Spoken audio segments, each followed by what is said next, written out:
Hello అండి, welcome to one more evening vlog అండి. ఈరోజు మన ఇంటికి స్పెషల్గా గెస్ట్లు వస్తున్నారు కాబట్టి అందుకోసమే కంపల్సరీ ఈ వ్లాగ్ మీతో షేర్ చేసుకోవాలని వీడియోని షూట్ చేశాను. ఈ వీడియోని ఎక్కడ కూడా స్కిప్ చేయకండి, ఎందుకంటే మిస్ అయిపోతారనమాట. కాబట్టి ఈరోజు స్పెషల్గా మనకు గెస్ట్లు వస్తున్నారు కాబట్టి వాళ్ళ కోసం బిర్యానీ ప్రిపేర్ చేస్తున్నాను. అదే చికెన్ దమ్ బిర్యానీ. దమ్ బిర్యానీ అంటే మినిమం 4 hours అయిన ముందు మ్యారినేట్ చేసుకోవాలి. కాబట్టి ముందుగా ఫ్రైడ్ ఆనియన్స్ రెడీ చేసుకుందాము. ఆనియన్స్ చక్కగా ఆ తపాల్లో ఫ్రై చేసేసి సగం క్వాంటిటీ బయటికి తీసేసాను, సగం క్వాంటిటీ అందులోనే ఉంచేసి దాంట్లోనే ఫ్రెష్గా చికెన్ తీసేసుకొని మంచిగా శుభ్రం కడిగేసి అందులో వేసేసాను. దాంతోపాటుగా కొద్దిగా బిర్యానీ స్పైసెస్ కూడా యాడ్ చేసేసి దాంట్లో చిన్నగా కట్ చేసిన పుదీనా కొత్తిమీర వేసుకొని ఫ్రెష్గా అప్పటికప్పుడే పేస్ట్ చేసుకున్న అల్లం వెల్లుల్లి పేస్ట్ కూడా వేస్తాను. ఏదైనా బిర్యానీ చేసుకుంటామంటే ఫ్రెష్గా ఉంటేనే చాలా బాగుంటుంది. చూసారు కదా, అదే కప్లో నేను ఫ్రైడ్ ఆనియన్స్ సగం తీస్తాను సగం. ఇప్పుడైతే దీంట్లో మనం అన్ని స్పైసెస్ని యాడ్ చేసేసుకుందాం బిర్యానీలోకి. చక్కగా చాలా టేస్ట్గా ఉంటుంది. ఎందుకు ఇంత త్వరగా చేస్తున్నానంటే ఈవినింగ్ కొద్దిగా నాకు వెల్ఫేర్ మీటింగ్ ఉంది. వెల్ఫేర్ మీటింగ్కి వెళ్ళక ముందు కొద్దిగా పని ఫినిష్ చేసుకున్నామంటే వచ్చేసరికి తర్వాత మళ్ళీ అన్నీ కుక్ చేసుకోవాలి కదా. చికెన్ కర్రీ వాళ్ళ కోసం ఏదైనా పాయసంలా చేయాలనేసి అనుకున్నాను. అందుకోసమే అవి చేయాలంటే ముందు ఇలా మ్యారినేట్ చేసుకు వెళ్ళిపోవడమంటే పని తేలుతుందని ఇందులో అయితే చికెన్లోకి స్పైసెస్ అన్నీ యాడ్ చేస్తున్నాను. చిటికెడంత పసుపు, ఒక 2 tablespoon వరకు కారాన్ని వేస్తాను. ఇది 1 kg వరకు చికెను. దీంట్లోకి ఒక 2 tablespoon వరకు ధనియాల పౌడర్ కూడా యాడ్ చేస్తున్నాను. దీంట్లో ఒక 1 teaspoon వరకు చికెన్ మసాలా, అన్నీ మీ దగ్గర అవైలబుల్ ఉన్న స్పైసెస్ అన్నీ మ్యాక్సిమం ఇందులో ఏముంటాయంటే పసుపు, కారం, సాల్ట్, కొద్దిగా గరం మసాలా, కొద్దిగా ధనియాల పౌడర్, కొద్దిగా చికెన్ మసాలా, బిర్యానీ మసాలా. మీరు వేసుకునే క్వాంటిటీ మీకు ఎంత స్పైసీనెస్ కావాలంటే దానికి తగ్గట్టుగా యాడ్ చేసేసుకోవడమే. నాకు కారం కొద్దిగా అయిపోయింది కాబట్టి ఉన్నదంతా వేసేసాను. చాలా టేస్టీగా వస్తుందండి బిర్యానీ. ఏదైనా వీడియో క్లారిటీగా చూడాలనుకుంటే మన వీడియోస్లోనే డబల్ మసాలా దమ్ బిర్యానీ చాలా చేస్తాను. నార్మల్ బిర్యానీ 1 kg దమ్ బిర్యానీ ఎలా ప్రిపేర్ చేయాలనేది ఫర్దర్గా వీడియోస్ ఉన్నాయి, చూడండి. లేకపోతే ఈ వ్లాగ్ కింద ఆ బిర్యానీవి ట్యాగ్ చేస్తాను, లింక్ ఓపెన్ చేసి చూడండి. ఎప్పుడు కూడా మనకి బిర్యానీ మసాలాలు కానీ ఎక్కువగా యూజ్ అవ్వవు కదా, అవనేవి ఎక్కువ డబ్బాలో వేసినా పోతూ ఉంటాయి. కాబట్టి చక్కగా వాటిని ఎంత క్వాంటిటీ కావాలంటే అంత క్వాంటిటీ యూజ్ చేసుకొని ఫ్రిడ్జ్లో స్టోర్ చేసుకున్నామంటే చక్కగా ఉంటాయండి మసాలాలన్నీ. దీంట్లో ఎక్కువగా చికెన్లోకి సాల్ట్ ఎక్కువ పడుతుందండి. చక్కగా సాల్ట్ని అడ్జస్ట్ చేసుకుంటూ దాన్ని ముందు మసాలాలు వేసిన తర్వాత ఈ ముక్కకి బాగా పట్టేటట్లు మంచిగా మిక్స్ చేసుకోవాలన్నమాట. ఎంత చక్కగా దమ్ బిర్యానీ మిక్స్ చేస్తే అంత పర్ఫెక్ట్గా వస్తుంది. మసాలాలన్నీ చక్కగా చికెన్ పడతాయి అన్నమాట. ఇలా కలిపేటప్పుడే స్మెల్ బట్టే మన చికెన్ దమ్ బిర్యానీ ఎలా వస్తుందని చెప్పవచ్చు. ఇప్పుడైతే ఫ్రిడ్జ్లో ఉన్న పెరుగుని తెచ్చేసుకొని ఈ మసాలాలన్నీ ఈ చికెన్కి చక్కగా పట్టేయాలని చూసుకోవాలి. మనమైతే కరెక్ట్గా ఆయిల్లో డీప్ ఫ్రై చేసిన ఆయిల్ సరిపోతుందండి. ఆనియన్స్ వేయించుకున్నాను కదా, అది సరిపోతుంది. నేను ఇప్పుడు పెరుగు తీసుకున్నాను. అదైతే ఇంటి దగ్గర చేసుకున్న పెరిగే. రాత్రే వాళ్ళు వస్తారని చెప్పారు కాబట్టి నిన్నని చక్కగా పెరుగుని తోడుపెట్టేసాను పాలన్నీ. దాంట్లో 1/2 లీటర్ వరకు పెరుగుని వేసేసుకోండి. నేను తీసుకుంది కేజీ చికెన్ అయితే 1/2 లీటర్ వరకు గడ్డలాంటి పెరుగు పడుతుంది. మనం చూసుకుంటే గ్రేవీగా జ్యూసీ అయ్యేటట్లు చక్కగా కావాలంటే కొద్ది క్వాంటిటీ ఎక్కువ యాడ్ చేసుకొని చక్కగా మిక్స్ చేసుకోండి. మన దమ్ బిర్యానీ ప్రిపేర్ చేయాలంటే పర్ఫెక్ట్గా ఇలా మిక్స్ చేయడం రావడం వస్తే మన దమ్ బిర్యానీ పర్ఫెక్ట్గా రెడీ అయిపోతుంది. అన్నిటికంటే సింపుల్ రెసిపీ ఏదైనా ఉందంటే నేను చికెన్ దమ్ బిర్యానీ అంటానండి. ఎందుకంటే వచ్చేవాళ్ళు కంపల్సరీ అలానే అంటారు. ఒక్కసారి 2 times 3 times చేసామంటే చాలా సింపుల్గా చేసేవచ్చు. ఇంటి దగ్గర చిన్న పిల్లలు కూడా చేసేవచ్చు, అంత పర్ఫెక్ట్గా వస్తుంది. చాలా టేస్టీగా ఉంటుంది. ఏదైనా మనకి స్పెషల్ అకేషన్స్ అయినా ఏదైనా బిర్యానీ అంటాం, దాంట్లో నాన్ వెజ్ తినాలంటే చికెన్ దమ్ బిర్యానీ అంటే అంత బాగుంటుంది. చక్కగా అయితే మిక్స్ చేస్తాను. దీన్ని 4 hours అయితే మ్యారినేట్ చేస్తే పీస్ మెత్తగా అయ్యి చాలా టేస్టీగా ఉంటుంది. చెప్పాను కదండి, ఇప్పుడైతే నేను వెల్ఫేర్కి వెళ్తానండి. వెల్ఫేర్కి ఉన్న పర్పస్ ఏదంటే బెస్ట్ ఆఫ్ వేస్ట్ అనమాట. ఏదైనా వేస్ట్గా పడిపోయిన వస్తువుని చక్కగా క్రియేటివ్గా మనకి మంచి యూస్ఫుల్ అయ్యేటట్లు చేయాలి. నేనైతే బిర్యానీ బాక్స్ని ఒక పూల కుండీలా చేశాను అనమాట. చాలా బాగుంది. ఇప్పుడైతే మంచిగా రెడీ అయిపోయి వెల్ఫేర్కి అయితే వచ్చాను. ఇందులో ఏమీ ఉండదు, చిన్న మీటింగ్ ఉంటుంది. అందరం ఇంక జాయిన్ అయిపోయి చక్కగా మనం తెచ్చిన వస్తువులన్నీ అక్కడ పెట్టేసిన తర్వాత కొద్దిగా స్నాక్స్ ఉంటాయి. గులాబ్ జాము, పకోడా, సమోసా, బిస్కెట్స్ అన్నీ పెట్టారు. అవి తినేసి ఫోటోలో చూస్తే అక్కడ బర్డ్స్ ఫ్రేమ్స్ వేసి ఉన్నారు కదా, అది కూడా నేనే తీసుకెళ్ళాను. నేనే డ్రా చేశాను అనమాట. అంటే వేస్ట్గా పడిపోయిన చెక్క ముక్కలకి డ్రాయింగ్ చేశాను అనమాట. ఇంకా మీటింగ్ అయిపోతుంది తర్వాత ఇంటికి వచ్చేసరికి మా వారు ఇంకా వాళ్ళు వస్తారని అన్నీ నీట్గా సర్దేసి దోమలు వస్తాయేమో అనేసి చక్కగా వాటికి దోమ వాసన పుల్లలు పెడుతున్నారు, లోనికి వచ్చేస్తున్నాయి అనేసి ఇంకా అన్నీ క్లీన్ చేశారు. నేను వచ్చేసరికి ఆనియన్స్ అన్నీ కట్ చేసి కూడా పెట్టారు. వెళ్ళక ముందే చక్కగా మ్యారినేట్ చికెన్ చేసి వెళ్ళాను కాబట్టి చికెన్ మూత తీసానో ఎంత స్మెల్ చాలా టేస్టీగా వస్తుంది. ఒక సైడ్కి అయితే డిజర్ట్గా కొద్దిగా సేమియా తిందామనేసి సేమియా పెట్టాను ఒక కడాయిలో చికెన్ చేద్దామనేసి చికెన్ కర్రీ కోసం పెట్టాను. ఒక సైడ్ చికెన్ కాజు కర్రీ చేద్దామనేసి ఇటు సైడ్ పాయసం పెట్టాను. ఇప్పుడు పాయసం కోసం అయితే కొద్దిగా జీడిపప్పు బాదం పప్పునైతే నెయ్యిలో వేయించి సైడ్కి తీసేసానండి. ఒక సైడ్కి అయితే ఇంకా చికెన్ కర్రీ చేస్తున్నాను అనమాట. చాలా సింపుల్గా ఉంటుంది. సింపుల్గా చేసుకుంటే చికెన్ కర్రీ గ్రేవీగా టేస్టీగా చాలా బాగా వస్తుంది.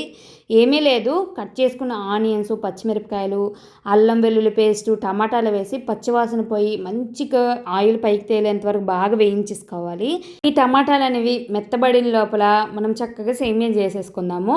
సేమియా అయితే చాలా సింపుల్గా అయిపోతుంది, టేస్ట్ చాలా బాగుంటుంది అనేసి ఇక వేయించుకున్న బాదము కాజు తీసేసుకున్నాను కదా, అదే నెయ్యిలో 1 కప్పు వరకు సేమియాని వేసేసుకొని చక్కగా మంచి కలర్ వచ్చేంత వరకు వేయించుకొని 1 కప్పు వరకు పాలను వేసుకొని 1 కప్పు వరకు నీరుని వేసుకున్నాను. కొద్దిగా మీరు డైరెక్ట్గా ఒత్తిగా పాలలో వేసి చేసుకున్నారంటే ఇంకా క్రీమీ స్ట్రక్చర్ వచ్చి సేమియా చాలా టేస్ట్గా ఉంటుంది.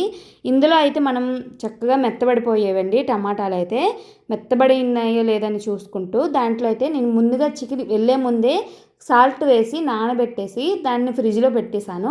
దాన్ని చక్కగా చికెన్ వేసేస్తున్నాను అనమాట. చికెన్ సాఫ్ట్గా ఉండి త్వరగా కుక్ అవ్వాలంటే మీరు కుక్ చేసే ముందే సాల్ట్ వేసి నానబెట్టేశారనుకో చికెన్ని టేస్టీగా జ్యూసీగా అవుతుందండి, చాలా టేస్టీగా ఉంటుంది. ఇందులో చికెన్లో అయితే టేస్ట్కి తగినంత పసుపు, కారం, చికెన్ మసాలా, గరం మసాలాను వేసేసుకొని ధనియాల పౌడర్ వేసుకొని దాంట్లో కొద్దిగా కరివేపాకు, పచ్చిమిరపకాయలు వేసుకొని ఇప్పుడు చికెన్లోన నేను సాల్ట్ వేసి నానబెట్టాను కదా, తర్వాత రుచి చూసుకొని సాల్ట్ యాడ్ చేసేసుకుందాం అనేసి చక్కగా మిక్స్ చేసేసుకున్నాను చికెన్ని. ఇప్పుడు ఎటువంటి వాటర్ని యాడ్ చేయకుండా మూతను పెట్టేసి కాసేపు వదిలేసామంటే చికెన్ని చక్కగా చాలా టేస్టీగా ఉంది. చికెన్లో ఎటువంటి వాటర్ యాడ్ చేయకుండా మూత పెట్టుకుని వచ్చిన వాటర్తోనే చికెన్ ఉడికిపోతుందండి. ముందుగా చికెన్లో సాల్ట్ వేసి చూడండి, చాలా మెత్తగా ఉడుకుతుంది, చాలా టేస్టీగా ఉంటుంది. ఇంకా మూత పెట్టేసి ఇప్పుడైతే మన సేమియా అవుతుంది. ఈ సేమియాని చక్కగా మిక్స్ చేసేసుకొని ఇందులో అయితే కొద్దిగా సాల్ట్ అయితే వేస్తున్నాను. మనకి స్వీట్ ఫ్లేవర్ అనేది చక్కగా తెలుస్తుంది అనమాట. చిటికెడంత సాల్ట్ వేసాను. చక్కగా మిక్స్ చేసేసుకొని ఇప్పుడు దగ్గర అవుతున్నప్పుడు దాంట్లో స్వీట్నెస్ కోసం ఒక 3 to 4 టేబుల్ స్పూన్ వరకు షుగర్ని యాడ్ చేస్తున్నాను. చక్కగా దగ్గర అయ్యేంత వరకు ఉడికించేసుకొని దాంట్లో ఫ్లేవర్ కోసం అప్పటికప్పుడు ఇలాచీని దంచి వేసేసుకోండి. ఎప్పుడైనా మనకి సేమియా ముద్దపడిపోతుంది కదా, పలుచగానే ఉండదు. దించే ముందు చల్లగా ఉన్న నీళ్ళని 1/2 గ్లాస్ వరకు వేసుకొని డైరెక్ట్గా దించి సైడ్కి పెట్టుకొని సేమియా అంటమన్నా అంటదు, అలానే ఉంటుందన్నమాట. ఈ సేమియాకి ఇది ఒక ట్రిక్ అనమాట. చక్కగా మూతను పెట్టేసి ఇది ఒక సైడ్కి పెట్టేసాను అనమాట. ఇప్పుడైతే ఇటు సైడ్ ఉన్న గ్యాస్ స్టవ్ ఖాళీ అయిపోయింది కాబట్టి బిర్యానీ కోసం రాగానే చక్కగా ఒక 1 kg వరకు బాస్మతి రైస్ని పెట్టేశాను. నేను పూర్తిగా వీడియోని అయితే చూపించనండి బిర్యానీది. కావాలంటే మనకి ఫర్దర్గా పెట్టిన వీడియోలో కంపల్సరీ వీడియోస్ ఉంటాయి, దాన్ని మన డిస్క్రిప్షన్లో ట్యాగ్ చేస్తాను, కంపల్సరీ చూసి నేర్చేసుకోండి కావాలంటే ఇంట్రెస్ట్ ఉన్నవాళ్ళు. ఎందుకంటే వీడియో లెంత్ ఎక్కువ అయిపోతుంది. బిర్యానీ వీడియో మొత్తం ప్రాసెస్ చూపించాలంటే సగం బేసిక్ వరకే చూపించాను. చక్కగా ఏం లేదండి, 1/2 hour ముందు 1 kg వరకు బాస్మతి రైస్ నానబెట్టేసుకున్నాను. దాంట్లో ఫుల్గా వాటర్ని వేసుకొని దాంట్లో అల్లం వెల్లుల్లి పేస్టు, కొద్దిగా కొత్తిమీర, పుదీనా, కొద్దిగా పచ్చిమిరపకాయలు, బిర్యానీ మసాలాను వేసేసుకొని ఉప్పు మాత్రం చాలా ఎక్కువ క్వాంటిటీలో యాడ్ చేసుకోండి. ఉప్పు ఎక్కువ యాడ్ చేసుకుంటే రైస్ అనేది చక్కగా పడుతుందన్నమాట. ఇంట్లోనే బిర్యానీ స్పైసెస్ అన్నీ యాడ్ చేసుకోండి. దాల్చిన చెక్క, లవంగి, స్టార్ పువ్వు, అనాస పువ్వు, కొద్దిగా మిరియాలు, లవంగిలు అన్నీ వేసి బిర్యానీ ఆకును కూడా యాడ్ చేసుకున్నామంటే కొద్దిగా ఇలాచీలు కూడా అన్నీ చక్కగా యాడ్ చేసేసుకొని బిర్యానీ పైన లేయర్ వేసేసుకొని దమ్ చేసేసుకోవడమే. 10 to 15 minutes అంతేనండి. చాలా సింపుల్గా అయిపోతుంది. ఇంట్రెస్ట్ ఉన్న వాళ్ళు ప్లీజ్ రిక్వెస్ట్గా అడుగుతున్నాను, ఫర్దర్గా వీడియో పెట్టాను, లింక్ డిస్క్రిప్షన్లో ఉంది, కావాలంటే చూసేయండి. చికెన్ అయితే చాలా టేస్టీగా వచ్చింది, ఎంత ఎమ్మీగా వచ్చిందంటే అంత ఎమ్మీగా వచ్చింది. ఇవి ఎవరి కోసం వండానో వాళ్ళైతే వచ్చారు. అక్కడ చూస్తున్న ఎల్లో షర్ట్ అబ్బాయి, నా పక్కన కూర్చున్న అమ్మాయి, నా ఒళ్ళో కూర్చున్న అమ్మాయి వీళ్ళైతే కేరళ కుట్టిస్ అనమాట. అతనైతే ఇక్కడే డ్యూటీ చేస్తారు. ఇప్పుడే ఫ్యామిలీ తెచ్చారనమాట. కొద్దిగా ఇక్కడ అన్నీ చూద్దామనేసి వీళ్ళైతే తిరిగి వెళ్ళిపోతారు. నా పక్కన కూర్చున్న అమ్మాయి అయితే డ్యూటీ చేస్తుందన్నమాట. అక్కడ ఏదో జాబ్ చేస్తుంది, వాళ్ళు కేరళలో అనమాట. అందుకోసమే ఎప్పుడు ఇతను ఫ్యామిలీ తీసుకురారు. వీళ్ళు ఎలా మాతో ఫ్రెండ్స్ అయ్యారంటే, ఎదురుగా ఉన్న ఎల్లో షర్ట్ అబ్బాయి, ఈ వైట్ షర్ట్ అబ్బాయి అంటే మా వారు, ఇక్కడ బ్లూ షర్ట్ అబ్బాయి ఒకే రూమ్లో ఉండేవాళ్ళు అనమాట. ఒకే రూమ్ని షేర్ చేసుకొని ఒక దగ్గర కుక్ చేసుకొని డ్యూటీకి వెళ్ళేవారు అనమాట. అలా 1 year ఉండడం వల్ల వీళ్ళ మధ్యన ఆ బాండింగ్ వచ్చిందనమాట. ఎప్పటి నుండో ఇతనికి మా ఇంటికి భోజనానికి ఇన్వైట్ చేయాలనుకుంటున్నాము, వాళ్ళ ఆవిడ వస్తే చేద్దాం అనుకున్నాము. ఎప్పుడు కుక్ చేసినా బాక్స్తో తీసుకొని మా వారు వెళ్ళి ఇవ్వడమే కానీ మా ఇంటి దగ్గరికి ఎప్పుడు రాలేదు. అందుకోసమే ఈరోజు వాళ్ళ ఆవిడ రాగానే మా ఇంటికి ఇన్వైట్ చేశాను అనమాట. ఈవిడికి కేరళ ఆవిడ అనమాట. మన ఫుడ్ చాలా బాగా నచ్చింది, చాలా టేస్టీ అనిపించింది అనమాట. ఇతను కూడా అంటున్నారు, ఎప్పుడు కూడా మన ఛానల్ని ఫాలో అవుతుంటానమ్మా, చాలా బాగా కుక్ చేస్తారు.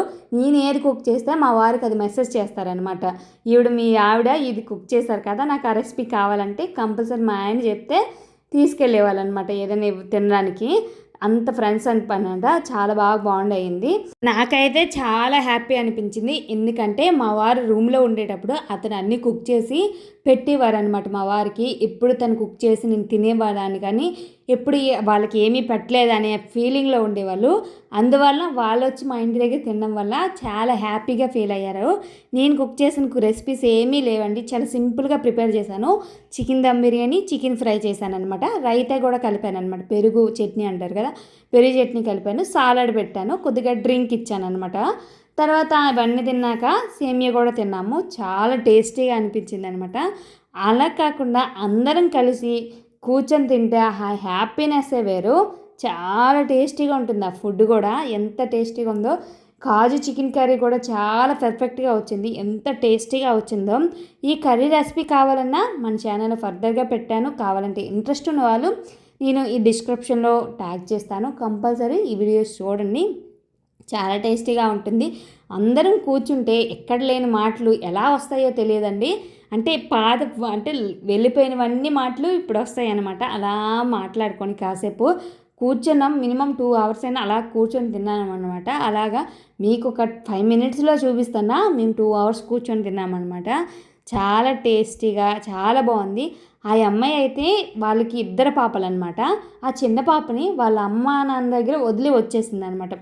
ఎంత చిన్న పాప చూసారంటే ఆవిడ ఉండిపోయింది కూడా. ఆ చిన్న పాప ఎంత నాకు అసలు అయితే షాక్ అనిపింది అనమాట. అంటే వాళ్ళ అమ్మ ఈవిడ డ్యూటీకి వెళ్ళడం వల్ల, వాళ్ళ అమ్మమ్మ తాతయ్య దగ్గర ఎక్కువ ఉండడం వల్ల బాగా అలవాటు అయిపోయింది.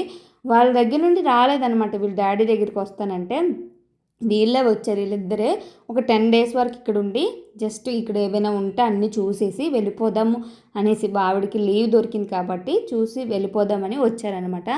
చాలా బాగుంది. ఏదో రోజు నేను కేరళ కంపల్సరీ వెళ్తాను. కంపల్సరీ ఆ కల్చర్ని కూడా మీతో షేర్ చేసుకుంటానండి. చాలా బాగుంటుంది ఆ కల్చర్ కూడా. మళ్ళీ వాళ్ళ ఫెస్టివల్స్ కానీ మన ఫెస్టివల్స్ కూడా బాగుంటాయి, మన కల్చర్ కూడా బాగుంటుంది. జస్ట్ చెప్తున్నాను అంత మాత్రానే. మనం కూడా ఫీల్ అవ్వద్దు, మనం అస్సలకి తగ్గేదేలే ఎందులో కూడా. చాలా బాగుంది కదా. ఇంకైతే అన్నీ చక్కగా కాసేపు తినేసి, చేసిన సేమియాని కూడా తినేసి కాసేపు మాట్లాడుకొని వాళ్ళైతే ఇంక టైం అయిపోయింది. ఇంకా 11:30 అయితే అయిపోయింది. ఇంక వెళ్తామనేసి ఇంక వెళ్ళిపోయారు. నేనైతే బాయ్ చెప్పేశాను. ఇంకైతే మన వీడియో కూడా బాయ్. నెక్స్ట్ వ్లాగ్లో కలుద్దాం. ఇప్పటి వరకు చూసారండి, తప్పకుండా ఈ వ్లాగ్ నచ్చే ఉంటుంది. కంపల్సరీ ఛానల్ సబ్స్క్రైబ్ చేసుకోండి, ఈ వీడియోకి ఒక లైక్ చేయండి. బాయ్.